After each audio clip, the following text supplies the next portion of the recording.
Now, the very first thing that I do here is pinifilter ko muna to. That way, ang lalabas lang dito sa pinakang search area na to is yung bagay sa hinahanap ko na Upwork gig. First things first, kung halimbawa ang gusto ko lang is admin work, tinatype ko lang admin and then chinecheck ko to. However, keep in mind na nandito rin po yung lahat ng listahan ng services na pwede ninyong i-offer as a virtual assistant. So, you might want to check on that at kung may gusto kayong i-offer na service, check nyo kung nandyan na or baka dito nyo na makita kung ano talaga yung gusto ninyong pag-aralan na service. Next, sa experience level, wala akong binabago just because sometimes clients would say, I need an expert, pero pag tinignan mo, kaya mo naman pala yung work. Now, dito sa job type, may dalawang klase. The hourly and the fixed price. Si hourly ay secured kahit halimbawa lang, and this happened to me in the past.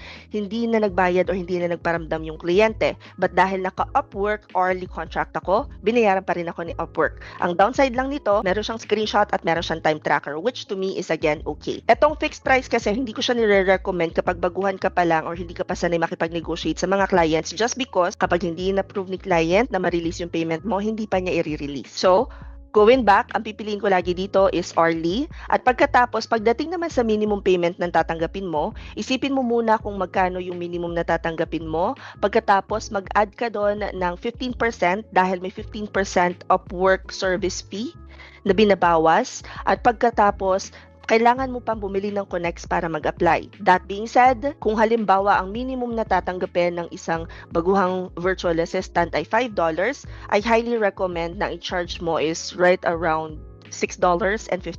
At yun yung ilalagay ko dito just for the purpose of this training. Ang kasunod naman is a number of proposals. Now, sa number of proposals, guys, ito yung competition. So, kung mahina ang loob mo or gusto mo kaunti pa lang yung nag-a-apply, click on less than 5. Kung ikaw naman ay handa ng sumabak, di pwede mo nang i-5 to 10 or 10 to 15. Pero kung wala kang pakialam kung ilan na yung nag-apply, ay wag mo nang i-filter.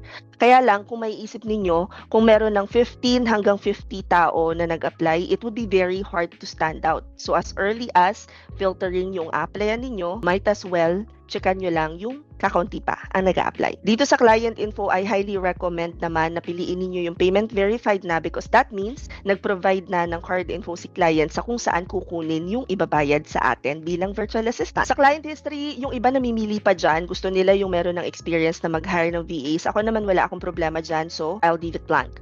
But if kayo ay namimili ng halimbawa gusto nyo morning shift or meron kayong time zone lang na gusto nyo yun lang yung time na mag-work kayo, I highly recommend na i-filter ninyo yung client location. Kung halimbawa gusto ninyo morning shift dito sa Pilipinas, you can choose Asia or Australia.